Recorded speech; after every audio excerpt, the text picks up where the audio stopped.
Nous devons absolument nous emparer de ces technologies et transformer ce monde en un monde cyberpunk d'une certaine manière, même si on n'en est pas encore tout à fait aux implants cérébraux et aux verres de cristal. On a déjà les Google Glass, mais bon, ça marche pas encore génialement bien, puis ils l'ont plus ou moins mis de côté, en attendant qu'elle revienne.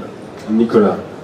De mon point de vue, je suis totalement d'accord avec tout ce qui vient d'être dit, mais on est quand même dans un monde cyberpunk parce que tous les travaux, toutes les œuvres, toute la production littéraire, filmique, même dans le monde du jeu de rôle, etc., tout ça nous a accompagnés et nous accompagne toujours et nous fournit tout un ensemble de métaphores qui ont été prises très très au sérieux dans des laboratoires de recherche privés, publics, avec des gens qui ont voulu faire advenir ces choses-là. Donc de ce point de vue, peut-être pas du point de vue de l'implant qui est présent, mais j'ai pas d'implant sur moi actuellement, mais on n'a pas encore tellement ce genre de choses, mais les métaphores, les représentations sont vraiment là, elles sont vraiment présentes, à tel point que parfois elles sont même tellement fortes qu'on a du mal à faire travailler des ingénieurs, des designers sur d'autres possibilités.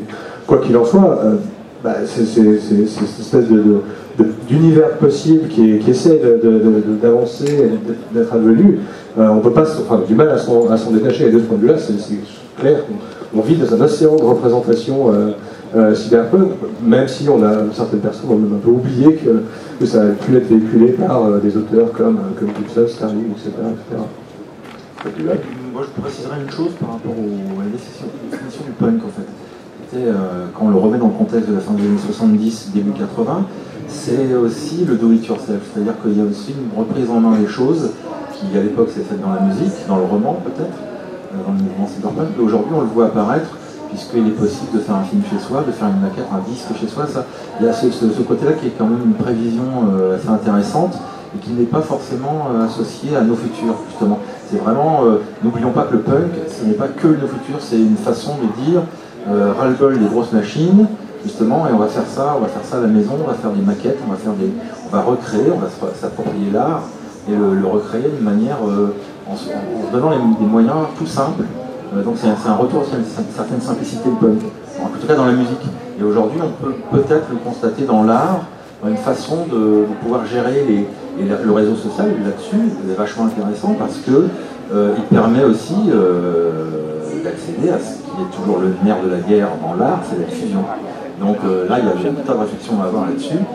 Sur les formes, effectivement, non, on aura, je pense que tout le monde est d'accord sur le fait que la forme n'a pas du tout été prévue par les écrivains, mais c'est bien normal, on n'est pas là pour ça. Les écrivains des Gibson parlaient des années 80, et nous on est en 2015, donc on est dans autre chose. Sur l'aspect rébellion, est-ce que vous avez l'impression qu'on y est, cette espèce d'opposition aux multinationales, au pouvoir qui se met en place? C'est certainement beaucoup plus compliqué, c'est forcément plus compliqué dans la réalité que dans un récit aussi complexe soit-il. Il y a un énorme paradoxe actuel. Pour rester sur le thème, pour pas trop éloigner les réseaux sociaux, je vais prendre Google. Prenons cette chose qui est Google, qui est assez intéressante. On a vécu dans le XXe siècle avec une peur qui était encore le cas dans les années 70-80 du grand bloc, du gouvernement, de l'énorme groupe, de l'ennemi identifiable centralisé. De la même manière, quand le début de l'informatique se développe, on a peur du méchant Microsoft. Qui est en train de tout manger, etc. On imagine être là, quand on écrit de la SF, on doit en mettre des vrais noms, on imagine Microsoft encore plus énorme en 2080. Et il se trouve qu'au moment où le net arrive, Microsoft rate le coche, en bonne partie, ils ne sont pas devenus une petite boîte en or, mais il y a l'autre géant qui arrive et qui est Google. Et c'est extrêmement intéressant, Google. Google a un ethos qui ressemble par moments à une ethos hippie, à une ethos de réalisation de la noosphère. Nous voulons numériser tous les livres, nous voulons que tout le savoir soit accessible gratuitement pour tout le monde.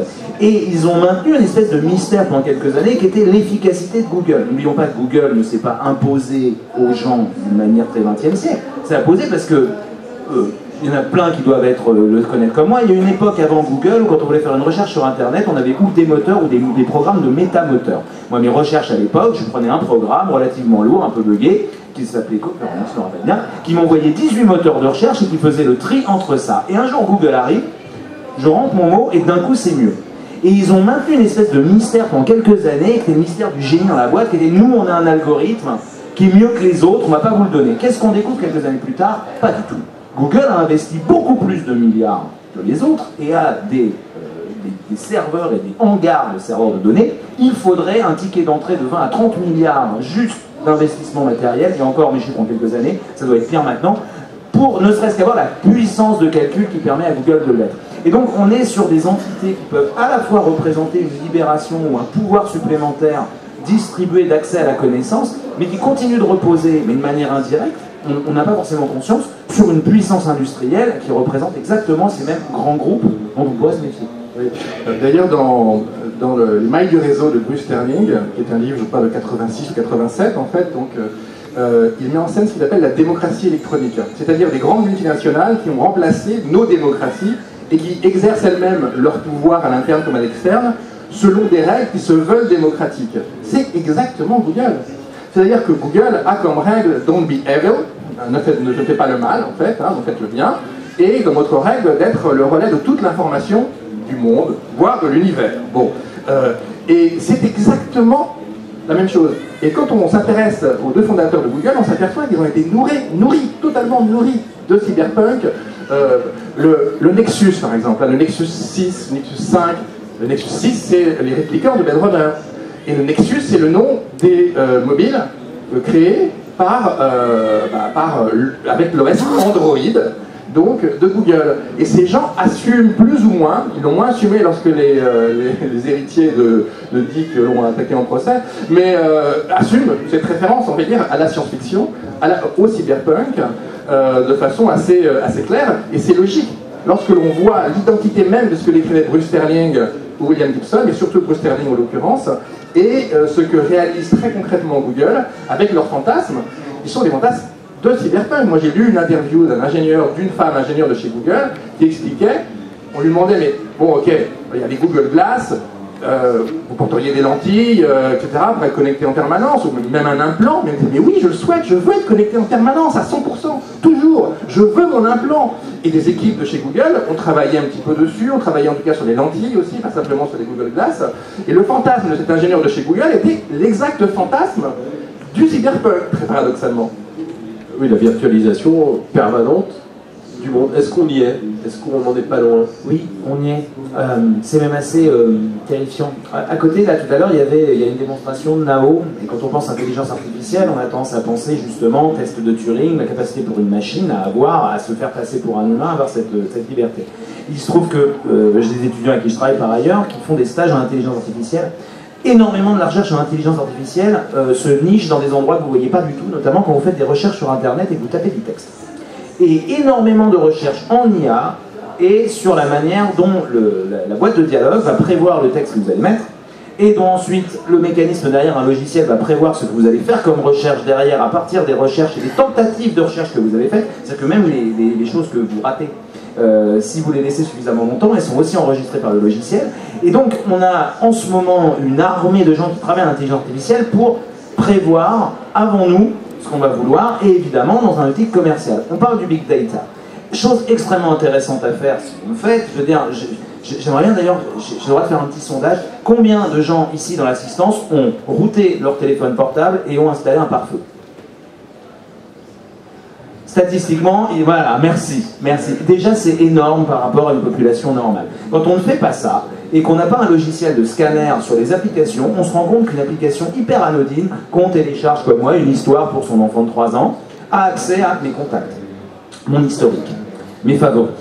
Et c'est la valable pour la plupart des choses. C'est-à-dire que nous semons des données qui nous sont arrachées d'une manière générale, et le but à terme, c'est effectivement d'être capable de prédire, de savoir où je suis, avec qui je suis, si je suis prêt à acheter quoi, et donc de vendre à des maillages de boutiques la possibilité de m'envoyer un message personnalisé quand je suis moi à 150 mètres de telle boutique, ou quand je suis particulièrement avec des amis qui eux-mêmes ont été hameçonnés d'une manière générale.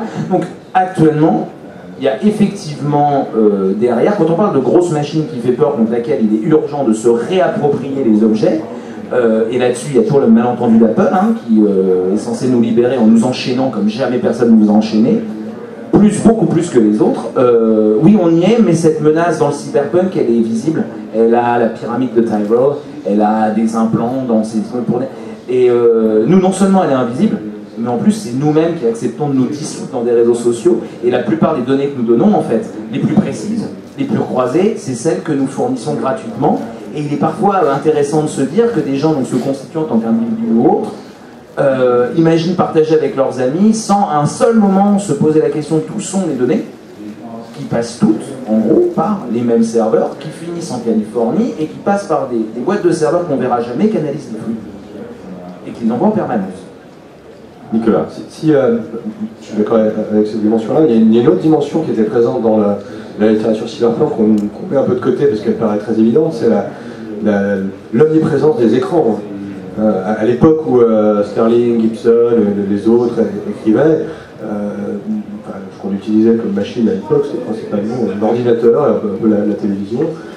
Aujourd'hui, profusion d'écrans qui vont du smartphone à la tablette en passant par des consoles, par des écrans publicitaires, etc. etc. Et c'est évidemment pas décrit de cette manière-là dans les romans cyberpunk, dans le travail de tous ces gens-là, mais c'était présent sur une présence du visuel, des formes de représentation, la dimension des univers virtuels. Alors, ça se produit pas exactement de la même manière, même si dans une certaine mesure Oculus Rift et ces choses-là sont aussi proches de ces éléments, mais cette importance du canal visuel et cette profusion d'écrans est assez proche finalement dans les représentations de ce qu'on avait pu avoir là. Et ça, il me semble qu'on en parle moins, mais c'est vraiment quelque chose qui est fascinant et qui est un peu de l'ordre de la terreur par moment, comme si on n'avait pas d'autre sens en tant qu'individu. Le simple fait de parler de réalité augmentée et de voir que l'augmentation de la réalité passe juste par le visuel, c'est quand même quelque chose d'assez limitant, et je le relie un peu à cet endroit-là, comme s'il y avait un ensemble de représentations qui vient en partie du cyberpunk, mais aussi d'autres champs qui étaient là, prégnants, et qui nous empêchent d'imaginer des alternatives.